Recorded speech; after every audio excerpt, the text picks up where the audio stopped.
নমস্কার বন্ধুরা, আমি সূচনা। আমার চ্যানেল সূচনার দিনলিপিতে আপনাদের সকলকে স্বাগত জানাই। যদিও আজকাল সারা বছরই ফুলকপি পাওয়া যায়, কিন্তু শীতকালে দেশি ফুলকপির স্বাদই আলাদা। আজ বানাবো যারা মাছ মাংস খান না তাদের জন্য তো বটেই, সকলের জন্যই উপাদেয় চিলি ফুলকপি বা চিলি গোবি।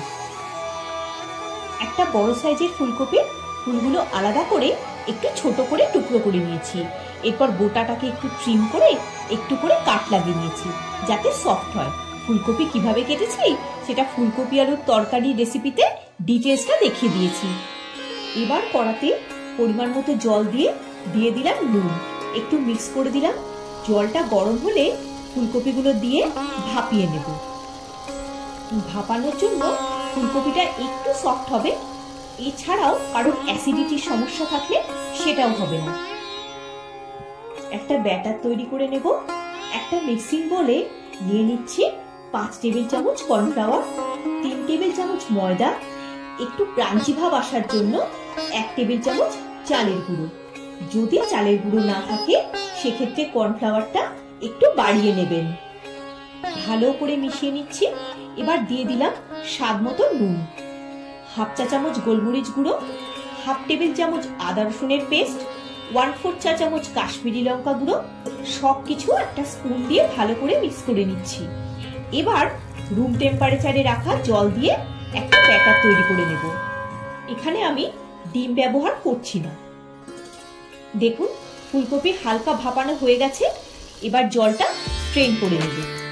দেখুন একদম নরমও হয়নি আর একটু কালারও চেঞ্জ হয়েছে, এই রকমই দরকার, খুব বেশি নরম করা দরকার নেই। কড়াতে নিয়ে নিচ্ছি পরিমাণ মতো সাদা তেল। খুব বেশি পাতলা বা ঘন নয়, যাতে ফুলকপিগুলো কোট হয়ে যায় এই রকম একটা ব্যাটার তৈরি করে নেব। একেবারে সব জলটা দেব না, অল্প অল্প করে জল দিয়ে ব্যাটারটা তৈরি করব। যে কোনো একটা ডিরেকশনে স্পুনটা ঘুরিয়ে নিয়ে ব্যাটারটা তৈরি করলে ভালো হয়। দেখুন একটা স্পুন কোট হয়ে যাচ্ছে। দিয়ে দিলাম 1/2 চা চামচ ডার্ক সয়া সস, এটাও মিক্স করে নিলাম। Batter ready. তেলটা গরম হয়ে গেছে। এবার ফুলকপিগুলো ব্যাটারে ডুবিয়ে তেলে দিয়ে দিলাম। আমার চ্যানেলে চিলি চিকেনের রেসিপি দেওয়া আছে, চাইলে দেখে নিতে পারেন। কড়াতে যতটা স্পেস আছে সেই অনুযায়ী ফুলকপি দিয়ে দিলাম। গ্যাসের ফ্লেমটা মিডিয়াম টু হাইতে রেখে ভেজে নেব। একটা দিক হয়ে গেলে আরেকটা দিক টার্ন করে দেব। ফুলকপিগুলো গোল্ডেন কালার হয়ে গেছে, এবার তুলে নেব।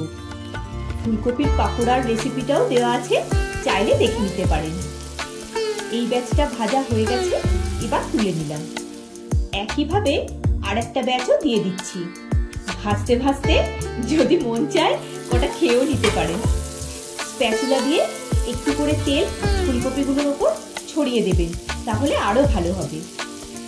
একটা দিক হয়ে গেছে, এবার টার্ন করে দিচ্ছি। ফুলকপিগুলো গোল্ডেন কালার এসে গেছে, তাই এটাও তুলে দিলাম। একটা বোলে মেজারিং কাপে 1/2 কাপ জল, 1/4 কাপ টমেটো কেচাপ, 2 টেবিল চামচ ডার্ক সয়া সস, 2 টেবিল চামচ রেড চিলি সস ভালো করে মিক্স করে রেখে দিচ্ছি। ক্যাপসিকাম আর পেঁয়াজটা ভালো করে ধুয়ে নিয়ে ডাইস করে কেটে নিয়েছি। কিভাবে কেটেছি চিলি চিকেনের রেসিপিতে সেটা দেখিয়ে দিয়েছি। তেলটা কিছুটা কমিয়ে নিয়ে এবার ক্যাপসিকাম আর পেঁয়াজটা ভেজে তুলে নেব। ক্যাপসিকাম আর পেঁয়াজটা তুলে নিলাম। দিয়ে দিচ্ছি 1 টেবিল চামচ রসুন কিমা আর 1 টেবিল চামচ আদা কিমা। চিলি চিকেনের রেসিপিতে বলে দিয়েছি খুব সহজে কিভাবে আদা রসুন কিমা করা যায়। হালকা ভাজা ভাজা করে নেব। দিয়ে দিলাম স্বাদ মতো নুন। সয়া সসে নুন থাকে, তাই একটু নুনটা দেখে নেবেন। দিয়ে দিলাম কয়েকটা চেরা কাঁচা লঙ্কা, ঝালটা আপনারা স্বাদ মতো দেবেন। সুন্দর একটা গন্ধ বেরিয়েছে। দিয়ে দিলাম সসের মিশ্রণটা। ভালো করে মিক্স করে নিচ্ছি। বয়েল আসা পর্যন্ত অপেক্ষা করব। দিয়ে দিলাম স্বাদ মতো চিনি, 1/2 চা চামচ গোলমরিচ গুঁড়ো, 1/2 চা চামচ ভিনিগার দিয়ে মিক্স করে নিচ্ছি। কালারের জন্য 1 চা চামচ কাশ্মীরি লঙ্কা গুঁড়ো দিলাম। বোলের মধ্যে 1 টেবিল চামচ কর্নফ্লাওয়ার আর 2 টেবিল চামচ জল দিয়ে একটা মিশ্রণ তৈরি করে নিলাম। মিশ্রণটা দিয়ে ভালো করে মিক্স করে নেব। এবার গ্রেভিটা একটু ফুটে উঠলে ফুলকপির পাকোড়াগুলো দিয়ে দিলাম। একটু নাড়াচাড়া করে পেঁয়াজ আর ক্যাপসিকাম ভাজাটাও দিয়ে দেব। একেবারে ড্রাই যদি না খেতে চান তাহলে একটু গ্রেভি রাখতে পারেন। বাড়িতে অতিথি আসলেও এটা বানিয়ে সার্ভ করতে পারেন, খুব ভালো লাগবে। অল্প চাইনিজ সল্ট বা আজিনামোটো দিয়ে দিলাম। এটা অপশনাল, না চাইলে দেবেন না, তবে এটা দেওয়ার জন্য চাইনিজ খাবারের স্বাদ খুবই ভালো হয়। ঢাকা দিয়ে 2 মিনিট স্ট্যান্ডিং টাইম দিলে রেডি চিলি ফুলকপি বা চিলি গোবি। এবার এটা সার্ভ করে দেব। চাইলে স্প্রিং অনিয়ন কুচিও ছড়িয়ে দিতে পারেন। রুটি, পরোটা, ফ্রাইড রাইস, নুডলস সবকিছুর সাথে অনবদ্য লাগবে।